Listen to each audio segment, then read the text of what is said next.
नमस्कार। प्रोग्राम अज की गल दे विच दूरदर्शन के सारे दर्शकों का बहुत बहुत स्वागत।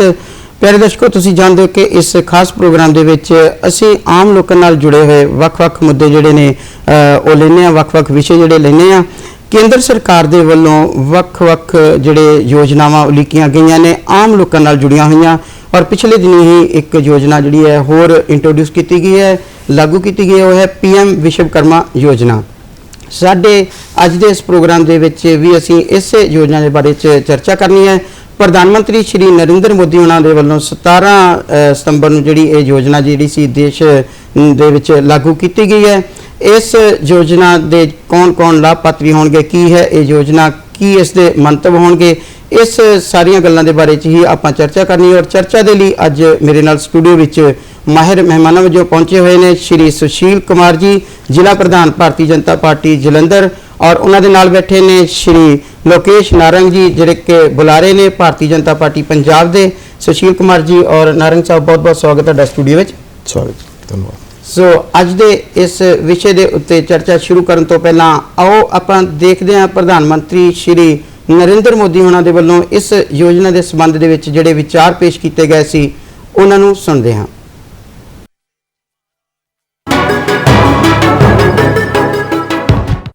साथियों, हमारी सरकार अपने विश्वकर्मा भाई बहनों को और उनका सम्मान बढ़ाने का, उनका सामर्थ्य बढ़ाने और उनकी समृद्धि बढ़ाने के लिए आज सरकार एक सहयोगी बनकर के आपके पास आई है।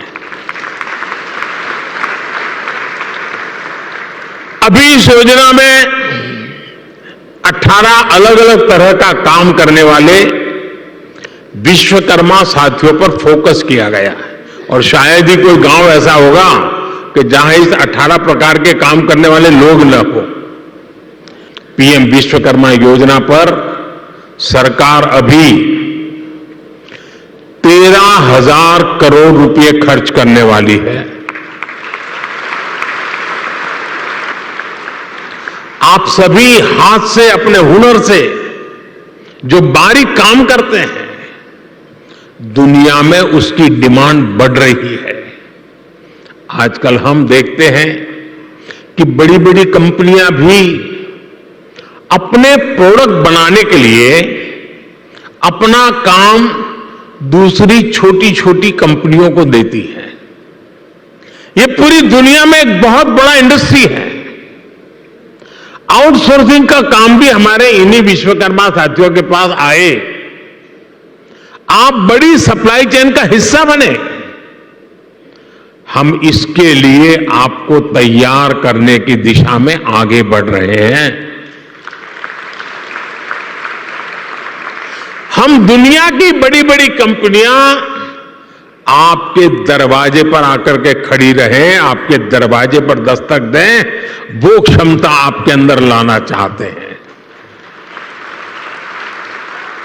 इसलिए ये योजना विश्वकर्मा साथियों को आधुनिक युग में ले जाने का प्रयास है, उनका सामर्थ्य बढ़ाने का प्रयास है। PM विश्वकर्मा योजना के संबंध असी प्रधानमंत्री श्री नरेंद्र मोदी होना दे विचार सुने ने। सो अज की चर्चा की जी शुरुआत करते हैं। सुशील कुमार जी, सब तो पहले मैं तुहाडे कोल आवांगा। ये जी योजना शुरू की गई है केंद्र सरकार के वलों, PM विश्वकर्मा योजना, की है ये योजना और किस मंतव के नाल इसनूं शुरू किया गया है? साडे देश के प्रधानमंत्री श्री नरेंद्र मोदी जी ने 17 सितंबर को, जिस दिन भगवान विश्वकर्मा जयंती भी सी और उन्हों का 73वां जन्मदिन भी सी, उस दिन उन्होंने देश के उस समाज के लोगों के लिए योजना जी है वो समर्पित की है, जिन्हां करके भारत नूं पूरे विश्व के जाने गया। चाहे हड़प्पा मोहनजोदड़ो की गल करिए, चाहे भारत के पुराने व्यापार की गल करिए, चाहे रत्ना नूं तराश के विदेशों भेजण का काम सीगा, ते चाहे कपड़े का काम सीगा, चाहे मूर्ति का काम सीगा, चाहे होर तरह दी जिहड़ियां नाव जिहड़ियां सीगियां हड़प्पा दी जदों असीं गल करदे हां तां तुसीं देखदे कि नावां नूं तराश के जिहड़े आ वो एक्सपोर्ट करदे सीगे जी। सो इन्हां सारियां चीज़ां दे नाल भारत नूं जाणिया जांदा सी, पछाणिया जांदा सीगा जी। ਸੋ ਇਹ ਸਮਾਜ ਦੇ ਲੋਕ ਕਿਤੇ ਪਿੱਛੇ ਨਾ ਰਹਿ ਜਾਣ। ਸਾਡੇ ਦੇਸ਼ ਦੇ ਇੱਕ ਮਹਾਨ ਚਿੰਤਕ ਹੋਏ ਹੈ ਪੰਡਿਤ ਦੀਨ ਦਿਆਲ ਜੀ, ਉਹਨਾਂ ਨੇ ਇਕਾਤਮ ਮਾਨਵਵਾਦ ਦਾ ਜਿਹੜਾ ਸਿਧਾਂਤ ਸਾਨੂੰ ਦਿੱਤਾ। ਜੀ। ਉਹਨਾਂ ਨੇ ਕਿਹਾ ਕਿ ਲਾਈਨ ਦੇ ਵਿੱਚ ਖੜੇ ਸਭ ਤੋਂ ਆਖਰੀ ਜਿਹੜਾ ਵਿਅਕਤੀ ਹੈ, ਜਿਹੜਾ ਸਮਾਜ ਨੂੰ ਇੱਕ ਸੇਧ ਦਿੰਦਾ ਹੈ, ਜੀ ਉਹਦੇ ਲਈ ਸਾਨੂੰ ਕੰਮ ਕਰਨਾ ਚਾਹੀਦਾ ਹੈ। ਮਹਾਤਮਾ ਗਾਂਧੀ ਜੀ ਨੇ ਹਿੰਦ ਸਵਰਾਜ ਦੀ ਗੱਲ ਕੀਤੀ। ਸੋ ਇਹਨਾਂ ਸਾਰੀਆਂ ਚੀਜ਼ਾਂ ਨੂੰ ਮੁੱਖ ਰੱਖਦੇ ਹੋਏ ਮੋਦੀ ਜੀ ਨੇ ਇਹ ਸਕੀਮ ਜਿਹੜੀ ਹੈ ਉਹਨਾਂ 18 ਵਰਗਾਂ ਨੂੰ ਸਮਰਪਿਤ ਕੀਤੀ ਹੈ, ਜਿਨ੍ਹਾਂ ਨੇ ਸਮਾਜ ਨੂੰ ਅੱਗੇ ਵਧਾਉਣਾ ਹੈ। ਚਾਹੇ ਉਹਨਾਂ 'ਚ ਧੋਬੀ ਹੈ, ਨਾਈ ਹੈ, ਚਾਹੇ ਉਹ ਚਮੜ ਦਾ ਕੰਮ ਕਰਨ ਵਾਲੇ ਐਕਸਪੋਰਟ ਕਰਦੇ ਹੈ, ਉਹਨਾਂ ਨਾਲ ਜੁੜੀ ਹੈ, ਚਾਹੇ ਮਛਲੀ ਦਾ ਜਾਲ ਬਣਾਉਣ ਵਾਲੇ ਹੈ, ਚਾਹੇ ਕੋਈ ਹੀਰੇ ਨੂੰ ਤਰਾਸ਼ਣ ਵਾਲੇ ਹੈ, ਮੋਤੀਆਂ ਨੂੰ ਤਰਾਸ਼ਣ ਵਾਲੇ ਹੈ, ਚਾਹੇ ਕੋਈ ਲੱਕੜੀ ਦਾ ਕੰਮ ਕਰਦੇ, ਉਹਨਾਂ ਸਾਰਿਆਂ ਦੇ ਲਈ ਇਹ ਯੋਜਨਾ ਜਿਹੜੀ ਹੈ ਮੋਦੀ ਜੀ ਨੇ ਦੇਸ਼ ਦੇ ਲੋਕਾਂ ਨੂੰ ਸਮਰਪਿਤ ਕੀਤੀ ਹੈ। ਜੀ ਨਾਰੰਗ ਸਾਹਿਬ, ਜਿਸ ਤਰ੍ਹਾਂ ਥੋੜਾ ਦੱਸਿਆ ਹੈ ਸੁਸ਼ੀਲ ਕੁਮਾਰ ਜੀ ਨੇ ਵੀ ਕਿ ਕਿਹੜੇ ਲੋਕ ਜਿਹੜੇ ਨੇ ਇਸ ਯੋਜਨਾ ਦੇ ਵਿੱਚ ਆਣਗੇ, ਤੁਸੀਂ ਡਿਟੇਲ 'ਚ ਥੋੜਾ ਦੱਸੋ ਕਿ ਇਸ ਯੋਜਨਾ ਦੇ ਲਾਭਪਾਤਰੀ ਕਿਹੜੇ ਵਰਗਾਂ ਨਾਲ, ਕਿਹੜੇ ਵਰਗ ਦੇ ਕਿੱਤਿਆਂ ਨਾਲ ਸੰਬੰਧਿਤ ਲੋਕ ਜਿਹੜੇ ਨੇ ਉਹ ਹੋਣਗੇ। ਦੇਖੋ ਬਾਂਸਲ ਸਾਹਿਬ, ਇਸ ਯੋਜਨਾ ਨੂੰ ਬਣਾਉਣ ਲਈ ਜਿਹੜਾ ਕੇਂਦਰ ਸਰਕਾਰ ਨੇ ਸਭ ਤੋਂ ਪਹਿਲਾਂ ਧਿਆਨ ਇਹ ਕੀਤਾ ਹੈ ਕਿ ਸਮਾਜ ਦੇ ਉਸ ਤਬਕੇ ਦਾ ਧਿਆਨ ਕੀਤਾ ਹੈ ਕਿ ਜਿਹਨੂੰ ਕਿਤੋਂ ਵੀ ਰੋਜ਼ਗਾਰ ਲਈ ਪੈਸਾ ਨਹੀਂ ਮਿਲਦਾ। ਜੀ ਪੈਸਾ ਨਹੀਂ ਮਿਲਦਾ, ਕੋਈ ਵਿਆਜ ਤੇ ਨਹੀਂ ਦਿੰਦਾ, ਕੋਈ ਬੈਂਕ ਵਿਆਜ ਨਹੀਂ ਦਿੰਦਾ, ਉਹਦੇ 'ਚ ਬੜੇ ਛੋਟੇ ਕੰਮ ਉਹਨਾਂ ਨੇ ਕੈਟੇਗਰਾਈਜ਼ ਕੀਤੇ ਨੇ, ਜਿਵੇਂ ਬੜਈ ਦਾ ਕੰਮ, ਜੀ ਜਿਵੇਂ ਸੁਨਾਰੇ ਦਾ ਕੰਮ, ਜਿਵੇਂ ਮਿੱਟੀ ਦਾ ਜਿਹੜਾ ਭਾਂਡਾ ਬਣਾਉਣ ਵਾਲਾ ਕੁਮਾਰ ਹੈ ਉਹਦਾ ਕੰਮ, ਮੂਰਤੀਕਾਰ ਦਾ ਕੰਮ, ਉਸ ਤੋਂ ਬਾਅਦ ਰਾਜ ਮਿਸਤਰੀ ਦਾ ਕੰਮ, ਜਿਹੜੇ ਸੜਕ ਦੇ ਕਿਨਾਰੇ ਉਹ ਚਟਾਈਆਂ ਬੁਣਦੇ ਨੇ ਜੀ ਉਹਨਾਂ ਦਾ ਕੰਮ, ਜਿਹੜੇ ਟ੍ਰੈਡੀਸ਼ਨਲ ਖਿਡੌਣੇ ਬਣਾਉਂਦੇ ਨੇ। ਦੇਖੋ ਆਪਣੀ ਵਿਰਾਸਤ ਲੁਪਤ ਹੁੰਦੀ ਜਾ ਰਹੀ ਹੈ, ਜਿਹੜਾ ਟ੍ਰੈਡੀਸ਼ਨਲ ਖਿਡੌਣਾ ਬਣਾ ਰਿਹਾ ਉਹਨੂੰ ਮੋਟੀਵੇਟ ਕਰਨ ਦਾ ਕੰਮ ਆ। ਜੀ ਨਾਈ ਆ, ਜਿਹੜੇ ਤੁਹਾਡੇ ਹਾਰ ਬਣਾਉਂਦੇ ਨੇ, ਤੇ ਜਿਹੜਾ ਆਪਣਾ ਉਹਦੇ 'ਚ ਆਪਾਂ ਕਹਿ ਲਈਏ ਕਿ ਮੱਛਲੀ ਦਾ ਜਾਲ ਔਰ ਜ਼ਰੂਰੀ ਜਿਹੜੇ ਤਾਲਾ ਬਣਾਉਣ ਵਾਲੇ ਨੇ। ਜੀ ਇਹ ਕੁਝ ਐਸੇ ਵਪਾਰਿਕ ਉਦਾਰੇ ਨੇ ਜਿਨ੍ਹਾਂ ਦੇ ਵਿੱਚ ਲੋਕਾਂ ਕੋਲ ਕੰਮ ਲਈ ਪੈਸੇ ਨਹੀਂ ਹੁੰਦੇ, ਤੇ ਇਸ ਯੋਜਨਾ ਦੇ ਵਿੱਚ ਉਹਨਾਂ ਨੇ ਉਹਨਾਂ ਸਾਰੇ 18 ਵਰਗਾਂ ਨੂੰ ਕ੍ਰਿਸਟਲਾਈਜ਼ ਕੀਤਾ ਕਿ ਇਹਨਾਂ ਦੇ ਉਦਯੋਗਾਂ ਨੂੰ ਬੜਾਵਾ ਦੇਣ ਲਈ ਅਸੀਂ ਇਹਨਾਂ ਨੂੰ ਪ੍ਰਮੋਟ ਕਰਾਂਗੇ, ਇਸ ਯੋਜਨਾ ਦੇ ਅੰਡਰ ਲਿਆਵਾਂਗੇ। ਔਰ ਉਹਦਾ ਉਹਨਾਂ ਨੇ ਬੜਾ ਸਿੰਪਲ ਪ੍ਰੋਸੀਜਰ ਇੱਕ ਰੱਖਿਆ ਕਿ ਤੁਸੀਂ ਇਹਦੇ ਤੇ ਆਨਲਾਈਨ ਰਜਿਸਟਰ ਕਰਨਾ ਆਪਣਾ ਆਧਾਰ ਦੇ ਨਾਲ ਰਜਿਸਟਰ ਕਰਕੇ ਤੁਸੀਂ ਉਹਦੇ 'ਚ ਜਦੋਂ ਰਜਿਸਟਰ ਹੋ ਗਏ, ਰਜਿਸਟਰ ਹੋਣ ਤੋਂ ਬਾਅਦ ਤੁਹਾਡੀ ਵੈਰੀਫਿਕੇਸ਼ਨ ਹੋਏਗੀ। ਵੈਰੀਫਿਕੇਸ਼ਨ ਹੋਣ ਤੋਂ ਬਾਅਦ ਤੁਸੀਂ ਆਪਣਾ ਜਦੋਂ ਰਜਿਸਟਰ ਹੋ ਗਿਆ ਆਪਣਾ ਸਰਟੀਫਿਕੇਟ ਡਾਊਨਲੋਡ ਕਰਕੇ ਤੁਸੀਂ ਉਹਨੂੰ ਕੱਢ ਸਕਦੇ ਹੋ ਤੇ ਤੁਸੀਂ ਉਹਦੇ 'ਚ ਰਜਿਸਟਰ ਹੋ ਕੇ ਆਪਣਾ ਕਾਰੋਬਾਰ ਕਰ ਸਕਦੇ ਹੋ। ਜੀ ਫਿਰ ਜਦੋਂ ਉਹਦੀ ਵੈਰੀਫਿਕੇਸ਼ਨ ਹੋ ਕੇ ਆ ਜਾਂਦੀ ਹੈ ਤਾਂ ਉਹਦੀ ਕੈਟੇਗਰਾਈਜ਼ ਨੇ ਵੀ ਤੁਹਾਨੂੰ ਕਿਹੜੀ ਸਟੇਜ ਤੇ ਕਿੰਨਾ ਲੋਨ ਕਿੱਥੋਂ ਮਿਲ ਸਕਦਾ ਹੈ। ਔਰ ਮੈਂ ਤੁਹਾਡੇ ਕੋਲ ਇੱਥੇ ਸਟੂਡੀਓ ਤੋਂ ਆਉਣ ਤੋਂ ਪਹਿਲਾਂ ਦੇਖ ਰਿਹਾ ਸੀਗਾ ਕਿ ਜਿਸ ਦਿਨ ਦੀ ਯੋਜਨਾ ਸ਼ੁਰੂ ਕੀਤੀ ਹੈ 11,922 ਲੋਕ ਇਸ ਦੇ ਮੁਹਿੰਮ ਦੇ ਨਾਲ ਜੁੜ ਚੁੱਕੇ ਨੇ। ਇਹਦੇ 'ਚ ਆਪਣਾ ਜਿਹੜਾ ਵਾ ਲੌਗਇਨ ਕਰਕੇ ਰਜਿਸਟਰ ਕਰ ਚੁੱਕੇ ਨੇ ਤੇ ਲੋਕਾਂ ਵੱਲੋਂ ਵੀ ਕਾਫੀ ਉਤਸ਼ਾਹ ਪਾਇਆ ਜਾ ਰਿਹਾ ਹੈ ਇਸ ਯੋਜਨਾ ਦੇ ਬਾਰੇ ਕਾਫੀ ਉਤਸ਼ਾਹ ਪਾਇਆ ਜਾ ਰਿਹਾ। ਜੀ ਸੁਸ਼ੀਲ ਜੀ, ਵੱਖ-ਵੱਖ ਕਿੱਤਿਆਂ ਨਾਲ ਸੰਬੰਧਿਤ ਜਿਹੜੇ ਲੋਕ ਨੇ ਇਸ ਯੋਜਨਾ ਦੇ ਅਧੀਨ ਜਿਹੜੇ ਲਾਭਪਾਤਰੀ ਬਣਨਗੇ, ਜਿਹੜੇ ਲਾਭਪਾਤਰੀ ਬਣਨਗੇ ਉਹਨਾਂ ਨੂੰ ਇਸ ਯੋਜਨਾ ਦੇ ਤਹਿਤ ਕਿਸ ਤਰ੍ਹਾਂ ਦੀ ਮਦਦ, ਇੱਕ ਤਾਂ ਆਰਥਿਕ ਮਦਦ ਹੋ ਸਕਦੀ ਹੈ, ਇਸ ਤੋਂ ਇਲਾਵਾ ਹੋਰ ਕਿਸ ਤਰ੍ਹਾਂ ਦੀ ਮਦਦ ਜਿਹੜੀ ਹੈ ਉਹ ਦਿੱਤੀ ਜਾਏਗੀ ਸਰਕਾਰ ਦੇ ਵੱਲੋਂ? ਦੇਖੋ ਇਹ ਯੋਜਨਾ ਬਹੁਤ ਅੱਛੀ ਹੈ। ਜਿਹੜੇ ਲੋਕ 18 ਵਰਗਾਂ ਦੀ ਅਸੀਂ ਗੱਲ ਕੀਤੀ, ਉਹਨਾਂ ਵਿੱਚ ਲਗਭਗ 100 ਜਾਤੀਆਂ ਨੇ, 140 ਜਾਤੀਆਂ ਨੇ ਜਿਹੜੇ ਇਹ ਕੰਮ ਕਰਦੇ ਪਏ ਹੈ। ਉਹਨਾਂ ਨੂੰ ਸਰਕਾਰ ਨੇ ਆਰਥਿਕ ਤੌਰ ਦੇ ਉੱਤੇ ਪਹਿਲੀ 18 ਮਹੀਨੇ ਦੇ ਲਈ ਪਹਿਲੀ ਇਨੀਸ਼ੀਅਲ ਸਟਾਰਟਅਪ ਕਰਨ ਦੇ ਲਈ ਜਿਹੜਾ ਹੈ ਉਹ 1 ਲੱਖ ਰੁਪਏ ਦਾ ਲੋਨ ਦੀ ਪ੍ਰੋਵੀਜ਼ਨ ਰੱਖਿਆ ਹੈ ਜੀ। ਔਰ ਉਹ ਰਿਆਇਤੀ ਦਰਾਂ ਦੇ ਉੱਤੇ ਹੈ, 5% ਦੇ ਉੱਤੇ ਹੈ। ਜਦੋਂ ਉਹ 18 ਮਹੀਨਿਆਂ ਦੇ ਵਿੱਚ ਉਹ ਪੈਸਾ ਵਾਪਸ ਕਰਦੇ ਹੈ ਤੇ ਉਹ ਪੈਸਾ ਵਾਪਸ ਕਰਨ ਤੋਂ ਬਾਅਦ ਉਹਨਾਂ ਨੂੰ 2 ਲੱਖ ਰੁਪਈਆ ਹੋਰ ਮਿਲੇਗਾ ਜੀ। ਔਰ ਉਹ 2 ਲੱਖ ਰੁਪਈਆ ਹੈ ਉਹਨਾਂ ਨੇ 30 ਮਹੀਨਿਆਂ ਦੇ ਵਿੱਚ ਵਾਪਸ ਜਿਹੜਾ ਹੈ ਉਹ ਕਰਨਾ ਹੈ ਜੀ। ਔਰ ਇੱਕ ਤਾਂ ਉਹਨਾਂ ਦੀ ਸਕਿੱਲ ਵੱਧਦੀ ਹੈ, ਕੰਮ ਵੱਧਦਾ ਹੈ। ਇਹਦੇ ਨਾਲ ਸਰਕਾਰ ਨੇ ਉਹਨਾਂ ਨੂੰ ਟ੍ਰੇਨਿੰਗ ਦੇਣ ਦਾ ਵੀ ਇੱਕ ਜਿਹੜਾ ਹੈ ਉਹ ਇਹ 'ਚ ਵਿਵਧਾਨ ਰੱਖਿਆ ਹੈ ਜੀ। ਉਹਦੇ ਵਿੱਚ 5 ਦਿਨ ਦੀ ਟ੍ਰੇਨਿੰਗ ਹੈ। ਹੁਣ ਇਹ ਵਰਗ ਦੇ ਉਹ ਲੋਕ ਨੇ ਜਿਹੜੇ ਦਿਹਾੜੀ ਕਰਦੇ ਆ ਤੇ ਉਹ ਦਿਹਾੜੀ ਕਿਵੇਂ ਤੋੜਨ, ਤਾਂ ਸਰਕਾਰ ਨੇ ਉਹਨਾਂ ਦੀ ਦਿਹਾੜੀ ਲਈ ਵੀ 500 ਰੁਪਈਆ ਰੋਜ਼ ਦਾ ਤੈਅ ਕੀਤਾ ਹੈ ਜੀ। 5 ਦਿਨ ਦੀ ਟ੍ਰੇਨਿੰਗ ਹੈ। ਮਾਸਟਰ ਟ੍ਰੇਨਰ ਆਣਗੇ, ਉਹਨਾਂ ਨੂੰ ਟ੍ਰੇਨਿੰਗ ਦੇਣਗੇ ਔਰ ਜਦੋਂ ਮਾਸਟਰ ਟ੍ਰੇਨਰ ਨੂੰ ਟ੍ਰੇਨਿੰਗ ਦਿੰਦੇ ਆ ਤਾਂ ਉਹ ਕਿੱਦਾਂ ਆਪਣੇ ਵਪਾਰ ਨੂੰ ਉੱਚਾ ਚੁੱਕਣਾ ਹੈ, ਕਿੱਦਾਂ ਉਹਦਾ ਪ੍ਰਚਾਰ ਪ੍ਰਸਾਰ ਕਰਨਾ ਹੈ, ਕਿੱਥੇ ਉਹਨਾਂ ਨੇ ਆਪਣਾ ਸਮਾਨ ਵੇਚਣਾ ਹੈ, ਇਹ ਸਾਰੀ ਜਾਣਕਾਰੀ ਉਹਨਾਂ ਨੂੰ ਦੇਣੀ ਹੈ ਜੀ। ਔਰ ਸਰਕਾਰ ਨੇ ਇੱਕ ਹੋਰ ਬਹੁਤ ਵਧੀਆ ਗੱਲ ਕੀਤੀ ਹੈ ਕਿ ਜਿਹੜੇ ਵੀ ਕਿੱਤੇ ਨਾਲ ਕੰਮ ਕਰਨ ਵਾਲਾ ਵਿਅਕਤੀ ਹੈ ਉਹਨੂੰ 15,000 ਰੁਪਏ ਦੀ ਟੂਲ ਕਿੱਟ ਵੀ ਲੈਣ ਦੇ ਲਈ 15,000 ਰੁਪਏ ਹੋਰ ਦੇ ਰਹੇ ਹੈ। ਸੋ ਸਰਕਾਰ ਉਹਨੂੰ ਆਰਥਿਕ ਪੱਖੋਂ ਵੀ ਔਰ ਟ੍ਰੇਨਿੰਗ ਦੇ ਪੱਖੋਂ ਵੀ ਦੋਨੋਂ ਪਾਸੋਂ ਉਹਨੂੰ ਨਿਪੁੰਨ ਜਿਹੜਾ ਹੈ ਬਣਾਉਣਾ ਚਾਹੁੰਦੀ ਹੈ ਜੀ। ਨਾਰੰਗ ਸਾਹਿਬ, ਆਰਥਿਕ ਮਦਦ ਜਿਹੜੀ ਹੈ ਉਹ ਦੇਣੀ ਹੈ ਸਰਕਾਰ ਨੇ, ਟ੍ਰੇਨਿੰਗ ਵੀ ਦੇਣੀ ਹੈ, ਟ੍ਰੇਨਿੰਗ ਤੋਂ ਬਾਅਦ ਸ਼ੁਰੂ ਹੋ ਜਾਂਦਾ ਕਿ ਕਿਸੇ ਨੇ ਆਪਣਾ ਕੰਮ ਸ਼ੁਰੂ ਕਰਨਾ ਹੈ। ਆਮ ਕਰਕੇ ਆਮ ਲੋਕਾਂ ਨੂੰ ਇਸ ਦੇ ਬਾਰੇ ਚ ਨਹੀਂ ਪਤਾ ਕਿਸੇ ਯੋਜਨਾ ਦਾ ਲਾਭ ਲੈਣਾ ਤੇ ਕਿੱਥੇ ਜਾਣਾ ਹੈ, ਕਿਵੇਂ ਉਹ ਜਿਹੜਾ ਲਾਭ ਹੈ ਪ੍ਰਾਪਤ ਕਰਨਾ ਹੈ। ਕਈ ਵਾਰੀ ਇਹਨਾਂ ਵਰਗਾਂ ਨਾਲ, ਇਹਨਾਂ ਕਿੱਤਿਆਂ ਨਾਲ ਸੰਬੰਧਿਤ ਲੋਕ ਬਹੁਤ ਜ਼ਿਆਦਾ ਪੜ੍ਹੇ ਲਿਖੇ ਵੀ ਨਹੀਂ ਹੋਣਗੇ, ਤਾਂ ਕਿੱਥੋਂ ਉਹ ਇਹ ਜਿਹੜੀ ਮਦਦ ਹੈ ਸਰਕਾਰ ਦੇ ਕੋਲੋਂ ਉਹ ਲੈ ਸਕਦੇ ਨੇ, ਕਿਸ ਤਰ੍ਹਾਂ ਲੈ ਸਕਦੇ ਨੇ, ਇਸ ਦੇ ਬਾਰੇ ਦੱਸੋ ਥੋੜਾ। ਦੇਖੋ, ਇਹਦੇ ਚ ਉਹਨਾਂ ਨੇ ਕੈਟਾਗਰਾਈਜ਼ ਕਰਨ ਲਈ ਨਾ ਦੋ ਬੜੀ ਸਿੰਪਲ ਕਲਾਸੀਫਿਕੇਸ਼ਨਸ ਰੱਖੀਆਂ ਨੇ ਕਿ ਜਾਂ ਤਾਂ ਜਿਹੜੇ ਪਿੰਡਾਂ ਦੇ ਵਿੱਚ ਰਹਿ ਰਹੇ ਨੇ, ਉਹ ਜਿਹੜਾ ਪਿੰਡ ਦੇ ਵਿੱਚ ਉਹਨਾਂ ਦਾ ਨਗਰ ਪੰਚਾਇਤ ਦਾ ਸੇਵਾ ਕੇਂਦਰ ਆ, ਉੱਥੇ ਜਾ ਕੇ ਆਨਲਾਈਨ ਇਹਨੂੰ ਅਪਲਾਈ ਕਰ ਸਕਦੇ ਨੇ ਜੀ, ਜਾਂ ਆਪਣੇ ਮੋਬਾਈਲ ਤੋਂ ਉੱਤੇ ਐਪ ਡਾਊਨਲੋਡ ਕਰਕੇ ਇਹਨੂੰ ਕਰ ਸਕਦੇ ਨੇ। ਤੇ ਜਿਹੜੇ ਸ਼ਹਿਰ 'ਚ ਰਹਿਣ ਵਾਲੇ ਲੋਕ ਨੇ, ਉਹਨਾਂ ਦੇ ਜਿਹੜਾ ਸ਼ਹਿਰ ਦਾ ਸੇਵਾ ਕੇਂਦਰ ਆ, ਉੱਥੇ ਜਾ ਕੇ ਵੀ ਕਰ ਸਕਦੇ ਨੇ, ਉੱਥੇ ਉਹਨਾਂ ਨੂੰ ਪੂਰੀ ਅਸਿਸਟੈਂਸ ਦਿੱਤੀ ਜਾਏਗੀ। ਤੇ ਜੇ ਉਹ ਆਪਣੇ ਮੋਬਾਈਲ ਤੋਂ ਕਰ ਸਕਦੇ ਨੇ ਤਾਂ ਘਰ ਬੈਠੇ ਹੀ ਇਹ ਚੀਜ਼ਾਂ ਹੋ ਸਕਦੀਆਂ ਨੇ ਤੇ ਆਪਾਂ ਨੂੰ ਇਹਦੇ ਲਈ ਕਿਤੇ ਜਾਣ ਦੀ ਜ਼ਰੂਰਤ ਨਹੀਂ ਆ। ਜਿਹੜੀ ਇਹਨਾਂ ਦੀ ਸਾਈਟ ਆ, ਜਿਹੜੀ PM ਵਿਸ਼ਵਕਰਮਾ ਯੋਜਨਾ ਦੀ ਜਿਹੜੀ ਸਾਈਟ ਆ, ਉਹ ਸਾਈਟ ਦੇ ਉੱਪਰ ਸਾਰਾ ਬਿਊਰਾ ਸਾਰੀ ਲੈਂਗੁਏਜਸ ਦੇ ਵਿੱਚ ਹੈਗਾ। ਉਹ ਹਿੰਦੀ ਦੇ ਵਿੱਚ ਵੀ ਹੈਗਾ, ਉਹ ਇੰਗਲਿਸ਼ ਦੇ ਵਿੱਚ ਵੀ ਹੈਗਾ, ਔਰ ਹੋਰ ਖੇਤਰੀ ਲੈਂਗੁਏਜ ਦੇ ਵਿੱਚ ਵੀ ਹੈਗਾ। ਤੇ ਜਿਹਦੇ ਨਾਲ ਮੇਨ ਨਹੀਂ ਲੱਗਦਾ ਵੀ ਆਪਾਂ ਨੂੰ ਕਿਸੇ ਦੀ ਅਸਿਸਟੈਂਸ ਲੈਣ ਦੀ ਲੋੜ ਆ। ਘਰ ਦੇ ਵਿੱਚ ਜੇ ਕਿਸੇ ਦਾ ਕੋਈ ਬੱਚਾ ਹੈ, ਉਹ ਬੱਚਾ ਵੀ ਉਹਨੂੰ ਸਮਝਾ ਸਕਦਾ ਕਿ ਇਹਦੇ 'ਚ ਤੁਸੀਂ ਇਸ ਤਰੀਕੇ ਨਾਲ ਰਜਿਸਟਰ ਕਰਕੇ ਆਪਾਂ ਥੋੜੀ ਬਹੁਤ ਜਾਣਕਾਰੀ ਰੱਖਣ ਵਾਲਾ ਵੀ ਜਿਹੜਾ ਆਸਾਨੀ ਨਾਲ ਇਸ ਯੋਜਨਾ ਦਾ ਲਾਭ ਜਿਹੜਾ ਉਹ ਲੈ ਸਕਦਾ ਹੈ। ਯੋਜਨਾ ਕਿਉਂਕਿ ਆਮ ਲੋਕਾਂ ਨਾਲ ਜੁੜੀ ਹੋਈ ਹੈ, ਆਮ ਲੋਕਾਂ ਦੇ ਵਿੱਚ ਇਸ ਯੋਜਨਾ ਨੂੰ ਲੈ ਕੇ ਕਿਸ ਤਰ੍ਹਾਂ ਦੀ ਪ੍ਰਤੀਕਿਰਿਆ ਹੈ, ਕਿਸ ਤਰ੍ਹਾਂ ਦਾ ਉਹਨਾਂ ਦੇ ਵਿੱਚ ਉਤਸ਼ਾਹ ਪਾਇਆ ਜਾ ਰਿਹਾ ਹੈ। ਦੂਰਦਰਸ਼ਨ ਦੀ ਟੀਮ ਦੇ ਵੱਲੋਂ ਕੁਝ ਲੋਕਾਂ ਦੇ ਜਿਹੜੇ ਵਿਚਾਰ ਲੈ ਗਏ ਨੇ ਇਸ ਯੋਜਨਾ ਦੇ ਸੰਬੰਧ 'ਚ, ਆਓ ਸੁਣਦੇ ਹਾਂ ਉਹਨਾਂ ਲੋਕਾਂ ਦੀ ਪ੍ਰਤੀਕਿਰਿਆ ਇਸ ਯੋਜਨਾ ਸੰਬੰਧੀ।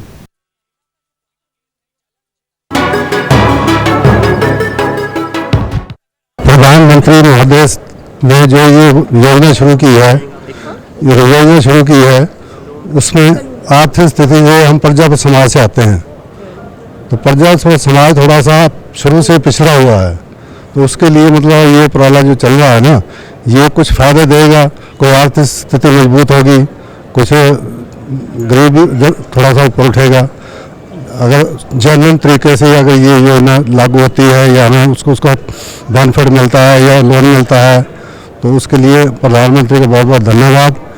ਅੱਜ ਜਿਹੜਾ ਗਵਰਨਮੈਂਟ ਲੈਵਲ ਤੇ ਪ੍ਰੋਗਰਾਮ ਸੀ, ਜਿਹੜਾ ਦਸਤਕਾਰੀ, ਜਿਹੜੇ ਹੱਥਾਂ ਨਾਲ ਕੰਮ ਕਰਨ ਵਾਲੀ ਕਿਰਤ ਕਰਨ ਵਾਲੇ ਲੋਕ ਸੀ, ਉਹ ਕਾਰੀਗਰ ਇਸ 21ਵੀਂ ਸਦੀ ਦੇ ਵਿੱਚ ਅਲੋਪ ਹੋ ਗਏ ਸੀ। ਉਹਨਾਂ ਦੀ ਕਲਾ ਦਾ ਜਿਹੜਾ ਮੁੱਲ ਸੀ ਉਹ ਗਵਾਚਣ ਲੱਗ ਪਿਆ ਸੀ। ਪਰ ਸੈਂਟਰ ਗਵਰਨਮੈਂਟ ਨੇ, ਮਾਨਯੋਗ ਪ੍ਰਧਾਨ ਮੰਤਰੀ ਨਰਿੰਦਰ ਮੋਦੀ ਜੀ ਨੇ ਇਹ ਉਪਰਾਲਾ ਕਰਕੇ ਜਿਹੜੇ 18 ਕਾਸ਼ਤਕਾਰਾਂ ਨੂੰ ਨਵਿਆਉਣ ਔਰ ਉਹਨਾਂ ਨੂੰ ਜਿਹੜਾ ਸਵੈ ਰੁਜ਼ਗਾਰ ਨੂੰ ਉਤਸ਼ਾਹਿਤ ਕਰਨ ਤੇ ਉਦਮੀਆਂ ਨੂੰ ਜਿਹੜਾ ਇਫੈਕਟ ਕਰਨ ਲਈ ਜੋ ਉਪਰਾਲਾ ਕੀਤਾ ਵਾ, ਇਹ ਸ਼ਲਾਘਾਯੋਗ ਆ ਔਰ ਅਸੀਂ ਇਹਦੀ ਪ੍ਰੇਜ਼ ਕਰਦੇ ਹਾਂ। ਔਰ ਸਾਰੇ ਹੀ ਉਦਮੀਆਂ ਨੂੰ, ਕਿਰਤੀਆਂ ਨੂੰ ਜਿਹੜੇ ਇਸ ਟ੍ਰੇਡ ਨਾਲ ਜੁੜੇ ਆ, ਉਹਨਾਂ ਨੂੰ ਅਪੀਲ ਕਰਦੇ ਆ ਵੀ ਇਸ ਸਕੀਮ ਦੇ ਯੋਜਨਾ ਦੇ ਘੇਰੇ ਹੇਠ ਆ ਕੇ ਔਰ ਇਸ ਉਦਮ ਨੂੰ ਜਿਹੜਾ ਹੋਰ ਜਿਹੜਾ ਚਮਕਾਉਣ। ਲੇਕਿਨ ਜਿਹੜੇ ਲੋ ਕਲਾਸ ਦੇ ਉਹਨਾਂ ਲਈ ਤਾਂ 15,000 ਰੁਪਇਆ ਵੀ ਬਹੁਤ ਹੈ, ਟੂਲ ਕਿਟ ਵੀ ਬਹੁਤ ਹੈ। ਅਗਲੇ ਆਪਣਾ ਫਿਊਚਰ ਬਣਾ ਸਕਦੇ, ਇਸ ਤੋਂ ਹੀ ਸਟਾਰਟ ਕਰ ਸਕਦੇ ਆ। ਸਟੈਪ ਬਾय ਸਟੈਪ ਉਹਨਾਂ ਨੂੰ ਅੱਛਾ ਰਹੇਗਾ ਸਭ ਕੁਝ। ਮੈਨੂੰ ਤਾਂ ਬਹੁਤ ਵਧੀਆ ਲੱਗਾ। ਬਾਕੀ हर किसी की अपनी थिंकिंग होती है। ये बहुत अच्छी स्कीम कटी है मोदी साहब। मैं अपनी फैमिली की हेल्प करने के लिए स्टिचिंग भी करती हूँ। मुझे स्टिचिंग आती है और मुझे यहाँ पे पता लगा कि PM नरेंद्र मोदी द्वारा PM विश्वकर्मा योजना चलाई जा रही है और मैं इसलिए यहाँ पे आई हूँ। और मैं बाकी लड़कियों से भी आग्रह करती हूँ कि वो भी यहाँ पर आएँ और इस योजना का लाभ उठाएँ। प्रधानमंत्री साहब जी ने जो स्कीम चलाया है विश्वकर्मा डे का, जन्मदिन का, उसके उपलक्ष्य में मैं आया हूँ कि हमें भी कुछ उनका लाभ मिल सके। ਤੇ ਮੈਨੂੰ ਪ੍ਰਧਾਨ ਮੰਤਰੀ ਵਿਸ਼ਵਕਰਮਾ ਯੋਜਨਾ ਬਾਰੇ ਪਤਾ ਲੱਗਿਆ ਸੀਗਾ ਜੀ। ਬਹੁਤ ਵਧੀਆ ਯੋਜਨਾ ਜੀ ਤੇ ਸਾਰਿਆਂ ਨੂੰ ਇਹਦਾ ਬੈਨੀਫਿਟ ਲੈਣਾ ਚਾਹੀਦਾ ਜੀ। ਮੈਂ ਸਿਲਾਈ ਦਾ ਕੰਮ ਕਰਦਾ ਜੀ। ਸਾਰੇ ਗਰੀਬ ਪਰਿਵਾਰ ਜਿੰਨੇ ਵੀ ਹੈਗੇ, ਜਿੰਨੇ ਵੀ ਆਪਣੇ ਛੋਟੇ ਸਨਅਤਕਾਰ ਹੈਗੇ, ਜੋ ਵੀ ਦਿਹਾੜੀ ਮਜ਼ਦੂਰ ਜੋ ਵੀ ਕਰਦੇ ਹੈਗੇ, ਸਾਰੇ ਵੀ ਉਹਨਾਂ ਨੂੰ ਇਹਦਾ ਲਾਭ ਲੈਣਾ ਚਾਹੀਦਾ ਜੀ। ਆਮ ਲੋਕਾਂ ਦੇ ਅਸੀਂ ਵਿਚਾਰ ਸੁਣੇ ਨੇ ਔਰ ਸੁਣੇ ਨੇ ਵਿਚਾਰ ਕੇ ਉਹਨਾਂ ਦੇ ਵਿੱਚ ਇਸ ਯੋਜਨਾ ਨੂੰ ਲੈ ਕੇ ਕਾਫੀ ਉਤਸ਼ਾਹ ਪਾਇਆ ਜਾ ਰਿਹਾ ਹੈ ਔਰ ਲੱਗਦਾ ਹੈ ਕਿ ਕਾਫੀ ਵੱਡੀ ਰਿਸਪੌਂਸ ਜਿਹੜੀ ਹੈ ਇਸ ਯੋਜਨਾ ਨੂੰ ਪੂਰੇ ਦੇਸ਼ ਦੇ ਵਿੱਚੋਂ ਮਿਲੇਗੀ। ਸੁਸ਼ੀਲ ਜੀ, ਮੈਂ ਤੁਹਾਡੇ ਕੋਲੋਂ ਪੁੱਛਣਾ ਚਾਹਾਂਗਾ ਕਿ ਆਰਥਿਕ ਸਹਾਇਤਾ ਜਿਸ ਤਰ੍ਹਾਂ ਦੇ ਦੇਣੀ ਹੈ ਇਹਨਾਂ ਕਿੱਤਿਆਂ ਨਾਲ ਸੰਬੰਧਿਤ ਲੋਕਾਂ ਨੂੰ, ਕੀ ਕੋਈ ਯੋਗਤਾ ਰੱਖੀ ਗਈ ਹੈ? ਕੀ ਯੋਗਤਾ ਹੋਣੀ ਚਾਹੀਦੀ ਹੈ ਜਿਸਨੇ ਇਹ ਮਦਦ ਲੈਣੀ ਹੈ ਜਾਂ ਜਿਸਨੇ ਟ੍ਰੇਨਿੰਗ ਲੈਣੀ ਹੈ ਇਹਨਾਂ ਕਿੱਤਿਆਂ ਦੇ ਵਿੱਚ ਔਰ ਇਸ ਯੋਜਨਾ ਦੇ ਤਹਿਤ? ਬੜਾ ਸਿੰਪਲ ਜਿਹਾ, ਕੋਈ ਜ਼ਿਆਦਾ ਟੈਕਨੀਕਲ ਨਹੀਂ ਹੈ ਇਹਦੇ ਵਿੱਚ। ਇੱਕ ਤਾਂ ਉਹ ਭਾਰਤ ਦਾ ਨਾਗਰਿਕ ਹੋਣਾ ਚਾਹੀਦਾ ਹੈ, ਦੂਸਰਾ ਉਹਦੀ ਉਮਰ 18 ਤੋਂ 50 ਸਾਲ ਦੇ ਵਿੱਚ ਹੋਣੀ ਚਾਹੀਦੀ ਹੈ ਜੀ, ਤੀਸਰਾ ਉਹ 18 ਦੀਆਂ 18 ਸ਼੍ਰੇਣੀਆਂ ਦੇ ਵਿੱਚ ਉਹ ਆਉਣਾ ਚਾਹੀਦਾ ਹੈ। ਤੇ ਜਿਹੜੀਆਂ ਮੈਂ ਸ਼ੁਰੂਆਤ 'ਚ ਜਿਵੇਂ ਤੁਹਾਨੂੰ ਦੱਸਿਆ ਕਿ ਲਗਭਗ ਜਿਹੜੀਆਂ 140 ਜਾਤੀਆਂ ਇਹਦੇ ਵਿੱਚ ਮੈਂਸ਼ਨ ਕੀਤੀਆਂ ਹੈ ਜੀ, ਉਹਦੇ ਵਿੱਚ ਉਹ ਸ਼ਮੂਲੀਅਤ ਉਹਦੀ ਹੋਣੀ ਚਾਹੀਦੀ ਹੈ ਔਰ ਉਹ ਆਪਣੇ ਕੰਮ ਦੇ ਵਿੱਚ ਉਹਦੀ ਸਕਿੱਲ ਹੋਣੀ ਚਾਹੀਦੀ ਹੈ। ਜੀ, ਸੋ ਇਹੀ ਮਿਨੀਮਮ ਜਿਹੜਾ ਕ੍ਰਾਈਟੇਰੀਆ ਸਰਕਾਰ ਨੇ ਇਹਦੇ ਵਿੱਚ ਰੱਖਿਆ ਹੈ ਔਰ ਉਹ ਇਸ ਯੋਜਨਾ ਦਾ ਜਿਹੜਾ ਉਹ ਲਾਭ ਲੈ ਸਕਦਾ ਹੈ। ਜੀ। ਨਾਰੰਗ ਜੀ, ਇਹ ਜਿਹੜੇ ਹੁਨਰਮੰਦ ਲੋਕਾਂ ਨੇ ਵਾਸਤੇ ਇਹ ਯੋਜਨਾ ਬਣਾਈ ਗਈ ਹੈ, ਹੱਥੀਂ ਕੰਮ ਕਰਨ ਵਾਲੇ ਜਿਹੜੇ ਲੋਕ ਨੇ, ਇਸ ਯੋਜਨਾ ਦੇ ਵਿੱਚ ਕੁਝ ਲੋਕ ਪਹਿਲਾਂ ਤੋਂ ਵੀ ਇਹਨਾਂ ਕੰਮਾਂ ਦੇ ਵਿੱਚ ਜੁਟੇ ਹੋਏ ਨੇ, ਕੁਝ ਨਵੇਂ ਜਿਹੜੇ ਨੇ ਉਹ ਟ੍ਰੇਨਿੰਗ ਲੈ ਕੇ ਆਪਣਾ ਕੰਮ ਸ਼ੁਰੂ ਕਰਨਗੇ। ਇਸ ਯੋਜਨਾ ਦੇ ਤਹਿਤ ਨਵਾਂ ਕੰਮ ਸ਼ੁਰੂ ਕਰਨ ਵਾਲਿਆਂ ਵਾਸਤੇ ਹੈ ਜਾਂ ਫਿਰ ਜਿਹੜੇ ਪਹਿਲਾਂ ਤੋਂ ਹੀ ਇਹ ਕੰਮ ਕਰ ਰਹੇ ਨੇ ਉਹਨਾਂ ਦੇ ਵਾਸਤੇ ਵੀ ਕੋਈ ਮਦਦ ਦਾ ਜਿਹੜਾ ਪ੍ਰਾਵਧਾਨ ਹੈ? ਡਾਕਟਰ ਸਾਹਿਬ, ਇਹ ਜਿਹੜੀ ਯੋਜਨਾ ਹੈ ਨਾ, ਇਹ ਕੇਂਦਰ ਦੀ ਸਾਰੇ ਲੋਕਾਂ ਲਈ ਆ ਜੀ, ਜਿਹੜੇ ਪਹਿਲਾਂ ਕੰਮ ਕਰ ਰਹੇ ਆ ਉਹਨਾਂ ਲਈ ਵੀ ਆ, ਜਿਹੜੇ ਨਵਾਂ ਰਜਿਸਟਰ ਕਰਨਗੇ ਉਹਨਾਂ ਲਈ ਵੀ ਆ। ਜੀ। ਸਿਰਫ ਔਰ ਸਿਰਫ ਇਹ ਆ ਕਿ ਉਹਦੇ ਕੋਲ ਉਸ ਕੰਮ ਦਾ ਕੋਈ ਸਰਟੀਫਿਕੇਟ ਹੋਣਾ ਚਾਹੀਦਾ ਕਿ ਉਹਨੂੰ ਉਸ ਕੰਮ ਦਾ ਉਹ ਹੁਨਰਮੰਦ ਹੈ ਤੇ ਉਸ ਕੈਟਾਗਰੀ ਦੇ ਵਿੱਚ ਫਾਲ ਕਰਦਾ। ਉਹ ਕਿਸੇ ਤਰ੍ਹਾਂ ਦੀ ਕੋਈ ਕੰਪਲਿਕੇਸ਼ਨ ਨਹੀਂ ਹੈ, ਕੋਈ ਬੈਂਕ ਦੀ ਦਿੱਕਤ ਨਹੀਂ ਹੈ। ਬੈਂਕ ਤੋਂ ਉਹਨਾਂ ਨੂੰ ਫੇਜ਼ਿਸ ਦੇ ਵਿੱਚ ਲੋਨ ਦੇਗਾ, ਜਿਵੇਂ ਜਿੱਦਾਂ ਉਹ ਕੰਮ ਕਰਨਗੇ ਉਦਾਂ ਨੂੰ ਲੋਨ ਮਿਲੇਗਾ। ਜੀ। ਕਿਸੇ ਤਰ੍ਹਾਂ ਦੀ ਕੋਈ ਦਿੱਕਤ ਨਹੀਂ ਹੈ। ਭਗਵਾਨ ਵਿਸ਼ਵਕਰਮਾ ਜੀ ਦੇ ਨਾਮ ਤੇ ਉਹਨਾਂ ਨੇ ਸਕੀਮ ਸ਼ੁਰੂ ਕੀਤੀ ਹੈ। ਬਿਲਕੁਲ। ਸਾਡਾ ਮੰਨਣਾ ਵਾ ਕਿ ਇਹ ਸਕੀਮ ਉਹਨਾਂ ਦੇ ਆਸ਼ੀਰਵਾਦ ਦੇ ਨਾਲ ਬੜਾ ਹਿੰਦੁਸਤਾਨ ਦੇ ਵਿੱਚ ਬੜੀ ਪਪੂਲਰ ਹੋਏਗੀ ਕਿ ਉਹ ਸਾਡਾ ਜਿਹੜਾ ਤਬਕਾ ਵਾ, ਜਿਹਨੂੰ ਆਪਾਂ ਇਹ ਕਹਿ ਸਕਦੇ ਹਾਂ ਕਿ ਜਿਹਦੇ ਕੋਲ ਕੋਈ ਸਾਧਨ ਨਹੀਂ ਆ ਕਾਰੋਬਾਰ ਖੜਾ ਕਰਨ ਦਾ, ਉਹਨੂੰ ਇਸ ਦੇ ਨਾਲ ਬਹੁਤ ਮਦਦ ਮਿਲਣ ਜਾ ਰਹੀ ਹੈ। ਅੱਛਾ ਸੁਸ਼ੀਲ ਜੀ, ਜਿਸ ਤਰ੍ਹਾਂ ਇਹ ਲੋਕ ਜਿਹੜੇ ਨੇ ਕੰਮ ਸ਼ੁਰੂ ਕਰਨਗੇ, ਆਪਣਾ ਕੰਮ ਸ਼ੁਰੂ ਕਰਨ ਤੋਂ ਬਾਅਦ ਇਹਨਾਂ ਦੇ ਕੋਲ ਪ੍ਰੋਡਕਟ ਜਿਹੜੇ ਹੁੰਦੇ ਨੇ ਉਹ ਗਾਂ ਵੇਚਣੇ ਆ, ਲੋਕਾਂ ਤੱਕ ਪਹੁੰਚਾਣੇ ਆ, ਮਾਰਕੀਟ 'ਚ ਪਹੁੰਚਾਣੇ ਆ, ਇਸ ਦੇ ਬਾਰੇ 'ਚ ਕਿਸ ਤਰ੍ਹਾਂ ਦਾ ਕੋਈ ਪ੍ਰਬੰਧ ਜਾਂ ਕੀਤਾ ਗਿਆ? ਜਿਵੇਂ ਦੱਸੋ ਤੁਹਾਨੂੰ ਦੱਸਿਆ ਕਿ ਜਿਹੜਾ ਉਹਨਾਂ ਦਾ ਟ੍ਰੇਨਿੰਗ ਵਾਲਾ ਪਾਰਟ ਹੈਗਾ ਜੀ, ਉਹਦੇ ਵਿੱਚ ਉਹਨਾਂ ਨੂੰ ਇਹ ਸਾਰੀ ਟ੍ਰੇਨਿੰਗ ਦਿੱਤੀ ਜਾਏਗੀ ਕਿ ਪ੍ਰੋਡਕਟ ਜਿਹੜਾ ਹੈ ਕਿਵੇਂ ਇਹਨੂੰ ਅਸੀਂ ਹਾਈਲਾਈਟ ਕਰਨਾ ਹੈ, ਕਿਵੇਂ ਇਹਨੂੰ ਅੱਗੇ ਬਾਜ਼ਾਰ 'ਚ ਦਾ ਪ੍ਰਚਾਰ ਪ੍ਰਸਾਰ ਕਰਨਾ ਹੈ ਜੀ, ਔਰ ਸਰਕਾਰ ਨੇ ਵੀ ਇਹਦੇ ਲਈ ਹੈਲਪ ਕਰਨੀ ਹੈ। ਕਿਉਂਕਿ ਮੈਂ ਤੁਹਾਨੂੰ ਦੱਸਣਾ ਚਾਹੁੰਦਾ ਕਿ ਜਦੋਂ ਗ੍ਰੀਕਸ ਜਿਹੜੇ ਸੀਗੇ, ਜਦੋਂ ਭਾਰਤ ਨਾਲ ਵਪਾਰ ਕਰਦੇ ਸੀਗੇ, ਜੀ। ਮੈਂ ਪੁਰਾਣੀ ਗੱਲ ਕਰ ਰਿਹਾ, ਬਿਲਕੁਲ, ਉਸ ਵੇਲੇ ਇਦਾਂ ਦਾ ਸਮੇਂ ਆ ਗਿਆ ਸੀਗਾ ਕਿ ਗ੍ਰੀਕਸ ਦਾ ਮੈਕਸਿਮਮ ਸੋਨਾ ਜਿਹੜਾ ਸੀ ਉਹ ਭਾਰਤ ਦੇ ਵਿੱਚ ਡੰਪ ਹੋ ਗਿਆ ਜੀ, ਔਰ ਭਾਰਤ ਦੇ ਵਿੱਚ ਡੰਪ ਹੋਇਆ ਸੋਨਾ ਤੇ ਉਹਨਾਂ ਨੇ ਭਾਰਤ ਨਾਲ ਵਪਾਰ ਕਰਨਾ ਬੰਦ ਕਰ ਦਿੱਤਾ। ਸੋ ਮੋਦੀ ਜੀ ਦਾ ਵਿਜ਼ਨ ਇਹ ਹੈ ਕਿ ਅਸੀਂ ਉਹਨਾਂ ਦੁਆਰਾ ਬਣਾਏ ਹੋਏ ਸਮਾਨ ਨੂੰ ਐਕਸਪੋਰਟ ਵੀ ਕਰਨਾ ਜੀ। ਔਰ ਸਵਦੇਸ਼ੀ ਨਾਲ ਵੀ ਜੋੜਨਾ, ਪੂਰੇ ਦੇਸ਼ ਭਰ ਦੇ ਵਿੱਚ ਉਹਦੀ ਸਪਲਾਈ ਕਰਾਣੀ ਔਰ ਭਾਰਤ ਨੂੰ ਸਵੈ ਅੱਗੇ ਜਿਹੜਾ ਆ ਵਧਾਉਣ ਦਾ ਕੰਮ ਕਰਨਾ। ਭਾਰਤ ਜਿਹੜਾ ਹੈ ਆਤਮ ਨਿਰਭਰ ਜਿਹੜਾ ਆ ਬਣੇ ਔਰ ਉਹਦੇ ਪਿੱਲਰ ਜਿਹੜੇ ਨੇ ਇਹ 18 ਵਰਗਾਂ ਦੇ ਜਿਹੜੇ ਲੋਕ ਨੇ ਉਹ ਬਣਨ। ਜੀ।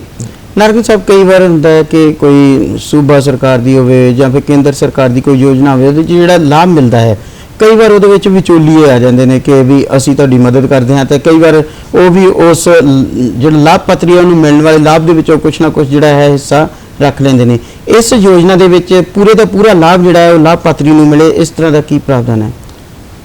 ਡਾਕਟਰ ਸਾਹਿਬ ਦੇਖੋ, ਜਦੋਂ ਦੀ ਕੇਂਦਰ ਦੇ ਵਿੱਚ ਮੋਦੀ ਸਰਕਾਰ ਆਈ ਹੈ 2014 ਤੋਂ ਬਾਅਦ, ਜੀ, ਜਿੰਨੀਆਂ ਵੀ ਸੈਂਟਰ ਦੀ ਸਕੀਮਾਂ ਨੇ, ਚਾਹੇ ਉਜਵਲਾ ਯੋਜਨਾ, ਚਾਹੇ ਕੋਈ ਹੋਰ ਯੋਜਨਾ ਆ, ਉਹਦੇ 'ਚ ਉਹਨਾਂ ਨੇ ਇੱਕ ਚੀਜ਼ ਇਨਸ਼ੋਰ ਕੀਤੀ ਹੈ ਡਿਜੀਟਲ ਇੰਡੀਆ ਦੇ ਮਾਧਿਅਮ ਦੇ ਨਾਲ ਕਿ ਜਿਹੜਾ ਪੈਸਾ ਵਾ ਸਿੱਧਾ ਲਾਭਾਰਥੀ ਦੇ ਖਾਤੇ ਦੇ ਵਿੱਚ ਜਾਏਗਾ। ਸਟੇਟ ਸਰਕਾਰ ਦਾ ਉਹਦੇ 'ਚ ਕੋਈ ਦਖਲ ਨਹੀਂ ਆ ਔਰ ਵਿਚੋਲੀਆ ਪ੍ਰਥਾ ਤਾਂ ਸਮਾਪਤ ਹੀ ਹੋ ਗਈ ਆ ਜੀ। ਤੇ ਇਸ ਲਈ ਇਸ ਸਕੀਮ ਦੇ ਕਿਸੇ ਤਰ੍ਹਾਂ ਦੀ ਕੋਈ ਸ਼ੱਕ ਗੁੰਜਾਇਸ਼ ਦੀ ਜ਼ਰੂਰਤ ਨਹੀਂ ਆ। ਇਹ ਸਕੀਮ ਬਿਲਕੁਲ ਕਾਮਯਾਬ ਹੋਵੇਗੀ ਔਰ ਇਹਦੇ ਤੇ ਜੋ ਉਹਨਾਂ ਦਾ ਇੱਕ ਸੋਚ ਸੀਗੀ, ਜੋ 2014 ਦੇ ਵਿੱਚ ਸਰਕਾਰ ਉਹ ਕਹਿ ਕੇ ਆਈ ਸੀ ਸਬਕਾ ਸਾਥ ਸਬਕਾ ਵਿਕਾਸ, ਬਿਲਕੁਲ, ਔਰ 2019 ਦੇ ਵਿੱਚ ਆਪਾਂ ਨਾਲ ਇਹ ਵੀ ਕਿਹਾ ਕਿ ਸਬਕਾ ਵਿਸ਼ਵਾਸ, ਜੀ, सबका साथ सबका विश्वास और सबका विकास एक योजना प्रधानमंत्री जी के मन ਦੇ ਵਿੱਚ ਔਰ ਇਸੇ ਨੂੰ ਵੀ ਅੱਗੇ ਲੈ ਕੇ ਚੱਲ ਰਹੇ ਨੇ। ਉਹਦਾ ਕਿਸੇ ਜਾਤੀ ਵਰਗ ਦੇ ਨਾਲ, ਕਿਸੇ ਸਟੇਟ ਦੇ ਨਾਲ ਕਿਸੇ ਤਰ੍ਹਾਂ ਦਾ ਕੋਈ ਤਾਲੁਕ ਨਹੀਂ ਆ। ਇਹਨੂੰ ਆਪਾਂ ਆਨਲਾਈਨ ਅਪਲਾਈ ਕਰਨਾ ਵਾ, ਕੋਈ ਸਟੇਟ ਦੇ ਸਰਟੀਫਿਕੇਟ ਦੀ ਜ਼ਰੂਰਤ ਨਹੀਂ ਹੈ। ਜਿਹੜਾ ਲਾਭਾਰਥੀ ਜਿਹੜਾ ਵੀ ਐਲੀਜੀਬਲ ਆ ਉਹਨੂੰ ਇਸ ਦਾ ਲਾਭ ਮਿਲੇਗਾ ਔਰ ਪੂਰਾ ਲਾਭ ਜਿਹੜਾ ਪੂਰਾ ਲਾਭ ਉਹਦੇ ਅਕਾਊਂਟ ਦੇ ਵਿੱਚ ਜਾਏਗਾ। ਜੀ, ਦੇਖੋ ਕੇਂਦਰ ਸਰਕਾਰ ਦੀ ਤੁਸੀਂ ਪਿਛਲੇ 9 ਸਾਲ ਦਾ ਤੁਸੀਂ ਟਰੈਕ ਰਿਕਾਰਡ ਕੱਢੋ, ਉਹਦੇ ਵਿੱਚ ਦੇਖੋ ਜੇ ਕੋਈ ਵੀ ਯੋਜਨਾ ਵਾ, ਜਨਧਨ ਯੋਜਨਾ ਆ, ਕੋਈ ਵੀ ਯੋਜਨਾ ਵਾ, ਉਹਦੇ 'ਚ ਜੋ ਵੀ ਆ ਉਹ ਸਿੱਧਾ ਲਾਭਾਰਥੀ ਦੇ ਖਾਤੇ 'ਚ ਜਾ ਰਿਹਾ। ਜੇ ਗੈਸ ਦੀ ਸਬਸਿਡੀ ਆ ਉਹ ਵੀ ਖਾਤੇ 'ਚ ਜਾ ਰਹੀ ਆ, ਜੋ ਉਜਵਲਾ ਦੇ ਪੈਸੇ ਆ ਉਹ ਵੀ ਖਾਤੇ 'ਚ ਜਾ ਰਹੇ ਆ, ਜਿਹੜੇ ਪੈਨਸ਼ਨ ਐਲੀਜੀਬਲ ਆ ਉਹ ਵੀ ਖਾਤੇ 'ਚ ਜਾ ਰਹੇ ਆ। ਤਾਂ ਵਿਚੋਲਾ ਪ੍ਰਥਾ ਪਹਿਲਾਂ ਹੀ ਸਮਾਪਤ ਕੀਤੀ ਜਾ ਸਕਦੀ ਔਰ ਇਹਦਾ ਇਸ ਸਕੀਮ ਦੇ ਵਿੱਚ ਵੀ ਕਿਸੇ ਤਰ੍ਹਾਂ ਦਾ ਕੋਈ ਸਰੋਕਾਰ ਨਹੀਂ ਰਹੇਗਾ। ਜੀ। ਸੁਸ਼ੀਲ ਜੀ, ਦੇਸ਼ ਦੇ ਵਿੱਚ ਜਿਹੜੀ ਕੇਂਦਰ ਦੀ ਸਰਕਾਰ ਹੈ, ਮੋਦੀ ਸਰਕਾਰ ਹੈ, ਉਹਨਾਂ ਦੇ ਵੱਲੋਂ ਇੱਕ ਵਿਜ਼ਨ ਰੱਖਿਆ ਗਿਆ ਸੀ ਆਤਮ ਨਿਰਭਰ ਭਾਰਤ ਦਾ। ਜੀ। ਸਾਰੇ ਲੋਕ ਜਿਹੜੇ ਨੇ ਆਤਮ ਨਿਰਭਰ ਹੋਣ ਤੇ ਇਹ ਯੋਜਨਾ ਜਿਹੜੀ ਹੁਣ ਲਿਖੀ ਗਈ ਹੈ ਇਸ ਦੇ ਜਿਹੜੇ ਕੀ ਯੋਗਦਾਨ ਰਹੇਗਾ ਆਤਮ ਨਿਰਭਰ ਭਾਰਤ ਜਿਹੜਾ ਹੈ ਉਹ ਬਣਾਉਣ ਦੇ ਵਿੱਚ? ਦੱਸੋ ਜਿਵੇਂ ਆਪਣੀ ਗੱਲਬਾਤ ਚੱਲਦੀ ਪਈ ਹੈ ਕਿ ਆਤਮ ਨਿਰਭਰ ਭਾਰਤ ਦੀ ਗੱਲ ਕੀਤੀ ਆ, ਮੈਂ ਸਟਾਰਟਿੰਗ ਦੇ ਵਿੱਚ ਤੁਹਾਡੇ ਨਾਲ ਗੱਲ ਕੀਤੀ ਕਿ ਗਾਂਧੀ ਜੀ ਨੇ ਹਿੰਦ ਸਵਰਾਜ ਦੀ ਗੱਲ ਕੀਤੀ ਸੀ। ਜੀ। ਸੋ ਭਾਰਤ ਨੇ ਪੂਰੇ ਵਿਸ਼ਵ ਦੇ ਵਿੱਚ ਆਪਣੀ ਪਹਿਚਾਨ ਬਣਾਉਣ ਦੇ ਲਈ ਅਸੀਂ ਕਿਹਨਾਂ ਚੀਜ਼ਾਂ ਨਾਲ ਜਾਣੇ ਜਾਂਦੇ ਸੀਗੇ? ਸ਼ਿਲਪ ਕਲਾ ਨਾਲ ਜਾਣੇ ਜਾਂਦੇ ਸੀਗੇ। ਬਿਲਕੁਲ। ਸਾਡੀਆਂ ਐਸੀਆਂ ਇਮਾਰਤਾਂ ਜਿਹੜੀਆਂ ਪੂਰੇ ਵਿਸ਼ਵ ਦੇ ਵਿੱਚ ਮਸ਼ਹੂਰ ਨੇ ਕਿ ਉਹ ਬਾਹਰਲੇ ਲੋਕ ਹੈਰਾਨ ਹੈਗੇ ਕਿਵੇਂ ਇਹ ਕੀਤਾ। ਪਸ਼ਮੀਨੇ ਦੀ ਗੱਲ ਕਰੀਏ, ਰੇਸ਼ਮ ਦੀ ਗੱਲ ਕਰੀਏ, ਰਤਨਾਂ ਦੀ ਗੱਲ ਕਰੀਏ, ਹੈਦਰਾਬਾਦ ਜਾਈਏ ਤਾਂ ਮੋਤੀਆਂ ਦੀ ਗੱਲ ਕਰੀਏ, ਇਹ ਸਾਰੀਆਂ ਚੀਜ਼ਾਂ ਕਿਤੇ ਨਾ ਕਿਤੇ ਭਾਰਤ ਨੂੰ ਇੱਕ ਅਲੱਗ ਪਹਿਚਾਣ ਦਿੰਦੀਆਂ ਸੀ। ਜੀ। ਔਰ ਖਿਡੌਣਿਆਂ ਦੀ ਗੱਲ ਕਰੀਏ, ਅੱਜ ਅਸੀਂ ਦੇਖਦੇ ਹਾਂ ਕਿ ਕਈ ਵਾਰ ਰੋਡ ਦੇ ਉੱਤੇ ਜਾਂਦੇ ਤਾਂ ਕੋਈ ਟਰੈਕਟਰ ਬਣਾਏ ਹੁੰਦੇ ਆ, ਦੂਸਰੇ ਹੋਮ ਜਿਹੜੇ ਸਾਡੇ ਦੇਸੀ ਖਿਡੌਣੇ ਆ, ਬਿਲਕੁਲ ਉਹਨਾਂ ਦੀ ਜਗ੍ਹਾ ਚਾਈਨੀਜ਼ ਖਿਡੌਣੇ ਨੇ ਲੈ ਲਈ ਸੀਗੀ। ਜੀ ਜੀ। ਹੁਣ ਮਗਰ ਹੌਲੀ ਹੌਲੀ ਉਹ ਗੱਲ ਵਾਪਸ ਆਣੀ ਸ਼ੁਰੂ ਹੋਈ ਹੈ, ਸਵਦੇਸ਼ੀ ਦੀ ਗੱਲ ਆਣੀ ਸ਼ੁਰੂ ਹੋਈ ਹੈ ਔਰ ਉਹ ਚੀਜ਼ਾਂ ਨੂੰ ਪ੍ਰੋਤਸਾਹਨ ਮਿਲਣਾ ਸ਼ੁਰੂ ਹੋਇਆ ਜੀ। ਉਹ ਵਰਗ ਜਿਹੜਾ ਪਿਛੜ ਚੁੱਕਾ ਸੀਗਾ। ਹੁਣ ਮੰਨ ਲਓ ਕੋਈ ਸਾਡੇ ਮਿੱਟੀ ਦੀ ਮੂਰਤੀ ਬਣਾਉਣ ਵਾਲੇ ਲੋਕ ਸੀਗੇ ਜਾਂ ਕੋਈ ਉਹਨਾਂ ਨਾਲ ਕੋਈ ਹੋਰ ਆਈਟਮਸ ਜਿਹੜੀਆਂ ਆਰਟ ਐਂਡ ਕਰਾਫਟ ਦੀਆਂ ਬਣਾਉਂਦੇ ਸੀਗੇ ਜੀ, ਉਹਨਾਂ ਲੋਕਾਂ ਦੀ ਸਕੇਅਰਸਿਟੀ ਰਹਿੰਦੀ ਸੀ। ਮਗਰ ਸਰਕਾਰ ਚਾਹੁੰਦੀ ਹੈ ਕਿ ਉਹ ਅਗਲੇ ਆਪਣੀ ਜਿਹੜੀਆਂ ਨੈਕਸਟ ਜਨਰੇਸ਼ਨ ਸੀ ਉਹਨਾਂ ਨੂੰ ਉਸ ਕੰਮ 'ਚ ਨਹੀਂ ਪਾਉਂਦੇ ਸੀਗੇ ਕਿਉਂਕਿ ਉਹਨਾਂ ਨੂੰ ਅਗਲੇ ਅਫਸਰ ਨਹੀਂ ਮਿਲਦੇ ਸੀ।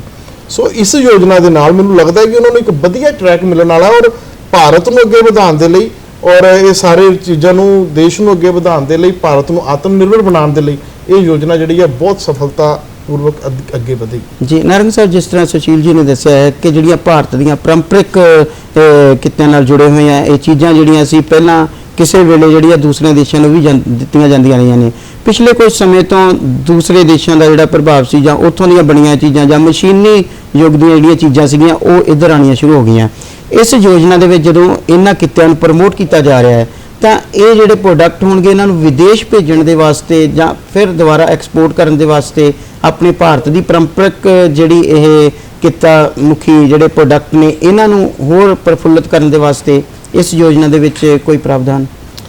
ਦੇਖੋ, ਜਿਹੜਾ ਇਸ ਯੋਜਨਾ ਦੇ ਲਾਭਾਰਥੀ ਹੋਣਗੇ, ਜੇ ਯੋਜਨਾ ਦਾ ਉਹ ਲਾਭ ਉਠਾ ਕੇ ਕੁਝ ਹਸਤਕਲਾ ਨਾਲ ਕੁਝ ਬਣਾਉਂਦੇ ਨੇ ਜਾਂ ਚਿੱਤਰਕਲਾ ਨਾਲ ਕੁਝ ਬਣਾਉਂਦੇ ਨੇ ਤਾਂ ਇਹਨਾਂ ਚੀਜ਼ਾਂ ਦੀ ਅੱਜ ਵੀ ਫੋਰਨ ਦੇ ਵਿੱਚ ਡਿਮਾਂਡ ਆ ਔਰ ਇਹਦੇ ਨਾਲ ਐਕਸਪੋਰਟ ਦਾ ਬਿਜ਼ਨਸ ਬਹੁਤ ਅਲੱਗ ਤਰੀਕੇ ਨਾਲ ਵਧੇਗਾ। ਕਿਉਂਕਿ ਜਿਹੜੀ ਯੂਨੀਕ ਚੀਜ਼ ਕੋਈ ਮੂਰਤੀਕਾਰ ਜਾਂ ਜੋ ਕੋਈ ਲੋਹਾਰ ਬਣਾ ਰਿਹਾ, ਉਹ ਮੈਂ ਨਹੀਂ ਸਮਝਦਾ ਕਿ ਉਹ ਫੋਰਨ ਦੇ ਵਿੱਚ ਕਿਸੇ ਤਰੀਕੇ ਦੇ ਨਾਲ ਵੀ ਉਹ ਅਵੇਲੇਬਲ ਹੈਗੀ ਆ। ਤੇ ਨਿਸ਼ਚਿਤ ਤੌਰ ਤੇ ਜਿਹੜੀਆਂ ਚੀਜ਼ਾਂ ਬਣਨਗੀਆਂ ਹਸਤਕਲਾ ਦੇ ਨਾਲ, ਚਿੱਤਰਕਲਾ ਦੇ ਨਾਲ ਜਾਂ ਕੁਮਾਰ ਦੀ ਵਿੱਦਿਆ ਦੇ ਨਾਲ, ਜੇ ਕੋਈ ਘੜਾ ਵੀ ਬਣਾਏਗਾ ਤਾਂ ਉਹਦਾ ਨੈਚੁਰਲੀ ਐਕਸਪੋਰਟ ਹੋਏਗਾ ਔਰ ਜਦੋਂ ਐਕਸਪੋਰਟ ਹੋਏਗਾ ਤਾਂ ਹਿੰਦੁਸਤਾਨ ਦੇ ਵਿੱਚ ਉਹਦਾ ਜਿਹੜਾ ਰਾਜਸਵ ਵੀ ਆਏਗਾ ਔਰ ਜਿਹਨੇ ਬਣਾਈ ਆ ਉਹ ਵੀ ਤਰੱਕੀ ਕਰੇਗਾ ਤੇ ਦੇਸ਼ ਵੀ ਤਰੱਕੀ। ਮਸ਼ੀਨੀ ਯੁੱਗ ਦੇ ਵਿੱਚ ਤਾਂ ਵੈਸੇ ਵੀ ਇਹ ਜਿਹੜੀਆਂ ਚੀਜ਼ਾਂ ਹੱਥੀਂ ਬਣਾਈਆਂ ਜਾਂਦੀਆਂ ਨੇ ਐਂਟੀਕ ਪੀਸ ਵਜੋਂ ਲੋਕੀ ਜਿਹੜੇ ਨੇ ਆਪਣੇ ਘਰਾਂ ਦੇ ਵਿੱਚ ਰੱਖਦੇ ਨੇ।